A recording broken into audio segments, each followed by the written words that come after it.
नमस्कार, वंदे मातरम, जय Hind. STN news में आपका एक बार फिर से बहुत बहुत स्वागत है। राजस्थान विधानसभा चुनाव की बात करें तो इसी साल के अंत में जो राजस्थान के चुनाव होने वाले हैं उसको लेकर हम आपके बीच में सबसे बड़ा और सटीक सर्वे लेकर आ रहे हैं। तो दोस्तों, आप वीडियो के लास्ट तक जरूर बने रहिए और वीडियो पर नए हैं तो हमारे चैनल को सब्सक्राइब जरूर करें। राजस्थान में इस बार बहुत बड़ा उलटफेर देखने को भी मिल सकता है। जिस तरह से देखा जाए तो कांग्रेस और बीजेपी की कड़ी टक्कर में इस बार किसकी सरकार बनेगी। हर 5 साल में जहां पर राजस्थान में सरकार बदलती रहती है, क्या इस बार कांग्रेस की सरकार आएगी? दोस्तों, हम आपके बीच में जो एबीपी न्यूज, टाइम न्यूज और फलोदी सट्टा बाजार ने जो सर्वे निकाला उसको देखते हुए बीजेपी की सरकार बनती हुई नजर आ रही। राजस्थान में बीजेपी की लहर साफ नजर आ रही है। वहीं राजस्थान में इस बार बीजेपी को 100 से 115 सीटें मिलने का अनुमान बताया जा रहा है। वहीं हनुमान बेनीवाल भी इस बार बहुत ही अपनी पूरी कोशिश करते हुए नजर आते दिखाई दे रही है। तो जिस तरह से दोस्तों हम आपके बीच में 200 सीटों का सबसे बड़ा और सटीक सर्वे लेकर आ रहे हैं, उसको देखते हुए यहाँ पर कौन कहां से किसको कहां से कितनी सीटें मिलती हुई नजर आ रही है। क्या राजस्थान में सत्ता परिवर्तन होगा? आंकड़े बता रहे हैं कि बीजेपी की भारी यहाँ पर जीत दिखाई दे रही है। तो दोस्तों, जिस तरह से देखा जाए तो यहाँ पर कांग्रेस को बहुत कड़ी हार मिल रही है। तो दोस्तों, सबसे बड़ा और सटीक ओपिनियन पोल हम आपके बीच में ले आ रहे हैं, तो ले चलते हैं उन सीटों पर। आपके बीच में लेकर आ रहे हैं अजमेर, जहां पर 8 विधानसभा सीटें हैं, जहां से बीजेपी को 5 सीटें मिल रही है। वहीं कांग्रेस के खाते में 3 सीटें जाती हुई नजर आ रही है, तो अन्य को यहाँ से 0-0 सीट मिलती हुई नजर आ रही है। वहीं अगला जिला हमारे बीच में जोधपुर, जहां पर 8 विधानसभा सीटें, जहां से 5 बीजेपी के खाते में जा रही है तो 2 कांग्रेस को मिल रही है। वहीं अन्य के खाते में 1 सीट जाने का अनुमान बताया जा रहा है। दोस्तों, यहां पर भी बीजेपी सबसे आगे दिखाई देती हुई नजर आ रही है।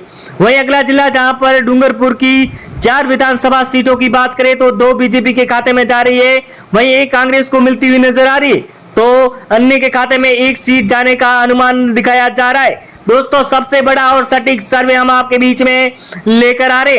वहीं जैसलमेर की 2 विधानसभा सीटों की बात करें तो यहां पर 2 की 2 कांग्रेस के खाते में जाती हुई नजर आ रही है।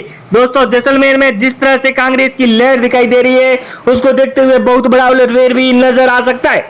दोस्तों, अगला जिला हमारे बीच में 12, जहां पर 4 विधानसभा सीटें हैं, 4 में से 3 बीजेपी के खाते में जा रही है, तो 1 कांग्रेस को मिलती हुई नजर आ रही है। वहीं अन्य के खाते में यहां से 0-0 सीट मिलती हुई नजर आती दिखाई दे रही है।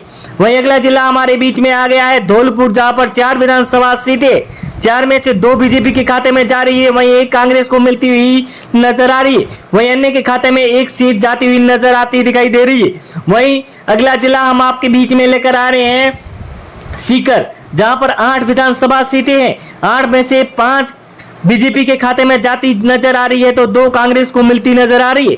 वहीं अन्य के खाते में 1 सीट जाने का दावा दिखाई दे रहा है। दोस्तों, देखा जाए तो सीकर में बीजेपी की प्रचंड जीत दिखाई दे रही है। वहीं भरतपुर की 7 विधानसभा सीटों की बात करें तो 4 बीजेपी को मिल रही है, वहीं कांग्रेस के खाते में 2 सीटें जा रही है। वहीं अन्य को यहां से 1 सीट मिलने का अनुमान बताया जाता दिखाई दे रहा है।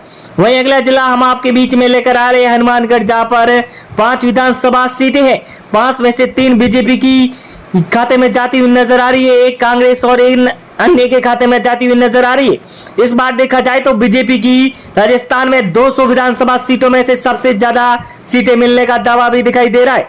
पाली विधानसभा सीटों की बात करें तो 6 विधानसभा सीटें, तो 3 बीजेपी को मिल रही है, वहीं कांग्रेस के खाते में 2 सीटें जा रही है, तो अन्य को यहां से 1 सीट मिलने का अनुमान दिखाई दिया जा रहा है। वहीं अगला जिला हमारे बीच में बूंदी, जहां पर 3 विधानसभा सीटें, 3 में से 2 बीजेपी के खाते में जा रही है, 1 कांग्रेस को मिलती नजर आएगी, वहीं अन्य को यहां से 0-0 नजर आती दिखाई दे रही है। दोस्तों, वहीं अगला जिला हमारे बीच में आ गया है राजसमंद, जहां पर 4 विधानसभा सीटें, 4 में से 2 बीजेपी के खाते में और 2 कांग्रेस के खाते में जाती हुई नजर आ रही है। राजसमंद में यहां पर कड़ी टक्कर दिखाई दे रही है कांग्रेस और बीजेपी के यहां पर खाते में। वहीं दौसा की 5 विधानसभा सीटों की बात करें तो यहां पर बीजेपी के खाते में 3 सीटें मिल रही है, वहीं कांग्रेस को 1 और अन्य के खाते में 1 सीट जाती हुई नजर आ रही है। दोस्तों, जिस तरह से दौसा में यहां पर बीजेपी की जिस तरह से सबसे ज्यादा सीटें मिल रही है उसको देखते हुए बहुत बड़ा उलटफेर होता नजर आएगा। वहीं झुंझुनू की 8 विधानसभा सीटों की बात करें तो 5 बीजेपी के खाते में जाती हुई नजर आ रही है तो 2 कांग्रेस को मिल रही है। वहीं यहाँ पर एक अन्य के खाते में जाती हुई नजर आ रही है। दोस्तों यहाँ पर झुंझुनू पे 5 सीटों पर सबसे ज्यादा बीजेपी आगे दिखाई दे रही है। वहीं श्रीगंगानगर की बात करें तो 6 विधानसभा सीटें हैं जहां से 3 बीजेपी को मिल रही है तो 2 कांग्रेस के खाते में जाती हुई नजर आ रही है। वहीं यहाँ पर एक अन्य के खाते में जाती हुई नजर आ रही है। दोस्तों यहाँ पर भी बीजेपी की प्रचंड जीत दिखाई दे रही है।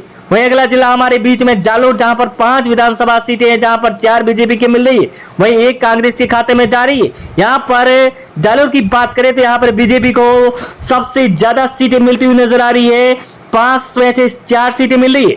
वहीं अगला जिला हमारे बीच में प्रतापगढ़, जहां पर 2 विधानसभा सीटें हैं, 2 की 2 बीजेपी के खाते में जाती हुई नजर आ रही है। यहां पर कांग्रेस और अन्य का सुबड़ा साफ होता नजर आता दिखाई दे रहा है। दोस्तों जिस तरह से बात करें तो इस बार बीजेपी को सबसे ज्यादा सीटें मिलने का दावा है। वहीं चित्तौड़गढ़ की 5 विधानसभा सीटों की बात करें तो 3 बीजेपी के खाते में जा रही है तो 2 कांग्रेस के खाते में जाती हुई नजर आ रही है। वहीं अन्य को यहां से 0-0 सीट मिलती हुई नजर आती दिखाई दे रही है। वहीं अगला जिला हम आपके बीच में लेकर आ रहे हैं बाड़मेर, जहां पर 7 विधानसभा सीटें हैं, 7 में से 4 बीजेपी के खाते में जा रही है, वहीं 2 कांग्रेस को मिल रही, वहीं अन्य को 1 सीट मिलने का दावा किया गया है। क्या यहां पर बाड़मेर में बहुत बड़ा उलटफेर होगा? क्या यहां पर भी बीजेपी सबसे आगे रहेगी? इसको लेकर भी हम आपके बीच में बताने वाले। वहीं बीकानेर की 8 विधानसभा सीटों की बात करें तो 5 बीजेपी के खाते में जा रही है तो 3 कांग्रेस को मिल रही है, वहीं अन्य का यहां से सुबड़ा साफ होता नजर आ रहा है बीकानेर से। वहीं अगला जिला हम आपके बीच में लेकर आ रहे हैं टोंक, जहां पर 4 विधानसभा सीटें हैं जिसमें से 3 बीजेपी को मिल रही है, यहां से कांग्रेस को 0 सीट मिल रही है और अन्य को यहां से 1 सीट मिलती हुई नजर आ रही है। दोस्तों ये सबसे बड़ा उलटफेर कर सकते हैं यहां पर टोंक में। वहीं अगला जिला हमारे बीच में आ गया है झालावाड़, जहां पर 4 विधानसभा सीटें, यहां पर बीजेपी का गढ़ माना जाता है और यहां पर बीजेपी को 3 सीटें मिल रही है, वहीं कांग्रेस के खाते में 1 सीट जाती हुई नजर आ रही है तो अन्य का यहां से सुपड़ा हिस्सा होता नजर आ रहा है। दोस्तों अगर 200 विधानसभा सीटों की बात करें तो इस बार बीजेपी को सबसे ज्यादा सीटें मिल रही है, वहीं प्रचंड जीत के साथ ही बीजेपी अपनी सरकार बनाती नजर आएगी। क्या राजस्थान में इस बार बहुत बड़ा उलटफेर होता नजर आ रहा है? और अगर आप राजस्थान से हैं तो कमेंट बॉक्स में जरूर बताएं कि आपके यहाँ किसकी सरकार बनती हुई नजर आ रही है। बीजेपी और कांग्रेस के बीच में कड़ी टक्कर देखने को मिल सकती है या फिर बीजेपी की प्रचंड जीत साफ नजर आ रही है। 5 साल में राजस्थान की हर तरह से देखा जाए तो राजस्थान में सरकार बदलती रहती है। क्या यहाँ पर राजस्थान में 5 साल में फिर से कांग्रेस आएगी या फिर बीजेपी की यहाँ पर प्रचंड जीत देखने को मिलेगी? तो दोस्तों हमारे चैनल पर जरूर बने रहिए क्योंकि हम आपको हर रोज दिखाते रहेंगे राजस्थान में सत्ता पर सत्ता। क्या राजस्थान में इस बार सरकारें बदलेगी या फिर यहाँ पर बहुत बड़ा उलटफेर होगा?